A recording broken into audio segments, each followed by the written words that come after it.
दोस्तों नमस्कार, मेरे YouTube चैनल ज्ञान टॉक्स में आप सभी का स्वागत है। दोस्तों आज हम जानेंगे कि भारतीय रुपया कब से चली आ रही है। प्राचीन भारत में कौड़ी, दमड़ी, पाई आदि की क्या कीमत थी। दोस्तों शुरू करने से पहले मेरे चैनल में जो नए हैं वीडियो को सब्सक्राइब कर लीजिएगा तथा बेल आइकन को दबा दीजिएगा। दोस्तों मैं वीडियो के अंत में रुपए के प्रचलन के बारे में भी बताने वाला हूँ, इसलिए स्किप मत कीजिएगा। आइए शुरू करते हैं। भारतीय रुपयों का इतिहास बहुत प्राचीन काल से चली आ रही है। जब रुपया ही नहीं था तब क्या था, कितनी कीमती थी फूटी कौड़ी और दमड़ी। भारतीय रुपए का इतिहास बहुत पुराना है। भारतीय मुद्रा की कई इकाइयाँ हैं जिनके बारे में शायद आपको भी पता ना हो, लेकिन यह जरूरी है कि भारतीय मुद्रा के इस सफ़र को स्वयं आप जानें और अपने बच्चों को भी बताएं। रुपए शब्द का प्रयोग सबसे पहले शेरशाह सूरी ने 1540 ईस्वी से 1545 के बीच अपने शासनकाल में किया था। उसने रुपए का जो सिक्का चलाया वह चांदी का था, जिसका वजन लगभग 11.543 ग्राम था।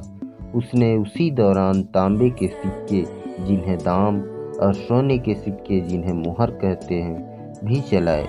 लेकिन आज हम जिन रुपयों का इस्तेमाल करते हैं वह कई पड़ावों से गुजर कर यहाँ पहुँचा है।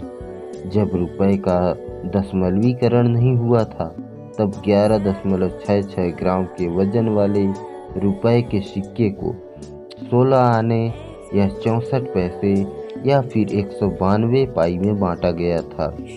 1957 में रुपए का दशमलवीकरण हो गया और वह 1 रुपया और 100 पैसे का हो गया, जो आज तक चला आ रहा है।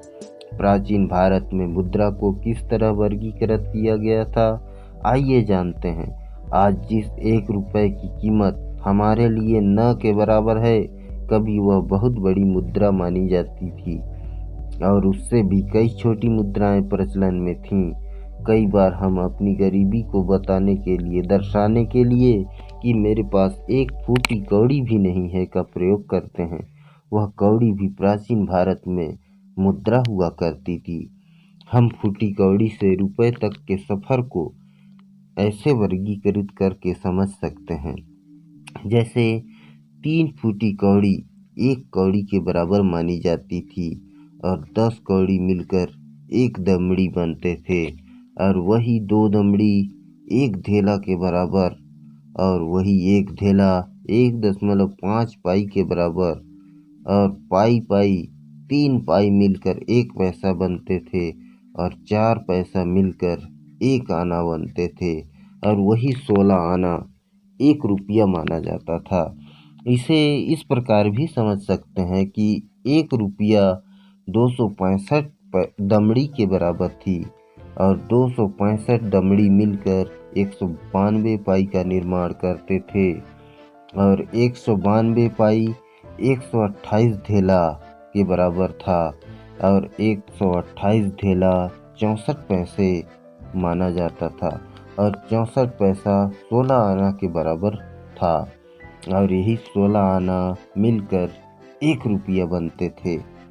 इन प्राचीन मुद्रा को हम कई कहावतों से भी नवाजा गया है, जो कि आज भी प्रचलन में है। जैसे कि हम 1 फूटी कौड़ी भी नहीं दूंगा का प्रयोग करते हैं, धेले का काम नहीं चलता है, चमड़ी जाए पर दमड़ी न जाए, पाई पाई का हिसाब रखना, 16 आने सच। इन सभी मुहावरों का अक्सर समय समय पर प्रयोग होता है। दोस्तों वीडियो के अंत में मैं कुछ विशेष टिप्स बताने वाला था जो आज तक प्रचलन में है।